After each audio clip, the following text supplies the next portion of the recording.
Saudi Arabia just crowned a new king, a king that has stronger ties than his predecessor to the primary religion of Saudi Arabia, a version of Islam called Wahhabism.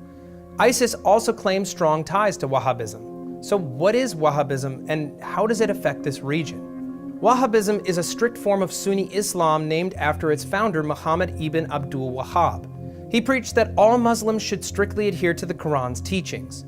Over time, Wahhabism has grown to have a domineering influence on Saudi Arabian religious culture and politics.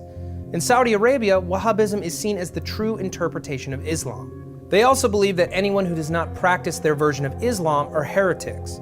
This teaching has been the cause of tension within the Islamic world because Wahhabism sees other followers of Islam, like Shias and Sufis, as non-believers, a fact that ISIS has manipulated and overstated to justify their own terrorist agenda. They're practicing a kind of untamed Wahhabism, strongly encouraging followers to show no mercy to non-believers and issuing orders to kill anyone outside of the faith. And this isn't the first time that Wahhabism has been connected to a terror organization.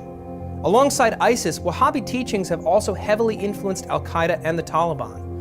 On the surface, it may seem like terror groups are adhering to the strict practice of Islam as a part of the religious crusade that allows them to justify violent action. However, there might be another reason why Wahhabism is being embraced by groups like ISIS. Experts believe that their ulterior motive might be financial. Wahhabism has its roots in Saudi Arabia, one of the richest countries in the world. It's understood that some Saudi charities and private companies are used as a front to fund extremist Wahhabi organizations like ISIS to the tune of $100 billion over the last 30 years. Funding has also been channeled into establishing Wahhabi schools in both Pakistan and Bangladesh, which has concerned local officials who believe the institutes are encouraging terrorism. So how did this happen? Well, we should mention that there is no evidence linking the Saudi government directly to funding terrorist activities. But some Saudi Arabian citizens are funding groups like ISIS.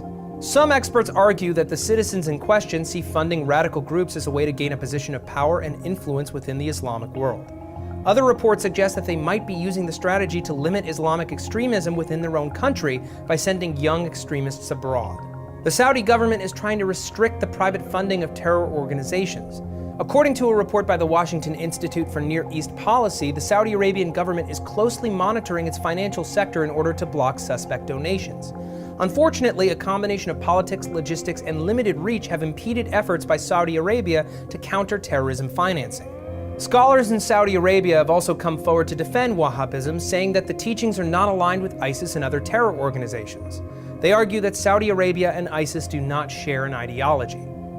It is thought that Saudi's new king, Salman bin Abdulaziz, is keen on working closely with US President Barack Obama to bolster their counter-terrorism strategy.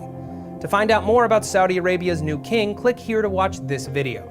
Thank you for watching TestTube Daily. We make videos every single day. Subscribe to our channel for more.